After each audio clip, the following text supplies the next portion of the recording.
Last week, while I was free, I jotted down a few points to talk about the new emerging order. Yesterday, I tore it up. What has happened in between has made what I'm going to say redundant. But it Start your global foundation with ANC. Call now 0777449955. It will affect what is going to happen now after the Hamas attack on Israel. You could see politics taking its place. Israel has already formed a unity government. So destroying Hamas is one thing. They can take military action against it. But what's the reaction if you go and destroy Gaza? The whole situation will change in 24 hours.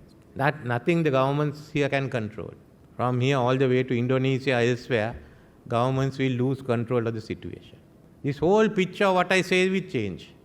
It's not, I wouldn't envy being involved in those negotiations. What do? One hand, you have a unity government in Israel wanting to strike back. If you go into Gaza, the whole Middle East will on fire, and that will affect all of us here, up to Turkey on one end, up to Philippines on the other side. It will affect Central Asia, including Xinjiang. So in the next few days, we'll decide what the options are. I wouldn't like to be in President Biden's shoes. How does he handle it this way? Bad enough with allies on both sides. How do you handle it domestically when you have to think of the Jewish vote bloc for the next election? And his difficulty of speaking with Congress, it may be easier for him to speak to Hamas than to speak to the Congress leadership. But it is that it's how delicate it is. But on his decisions will depend what happens. So all this that we said today can change tomorrow.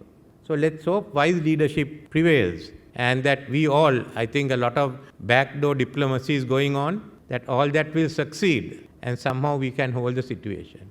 Otherwise, we'll have to meet again to decide what the new order that has emerged.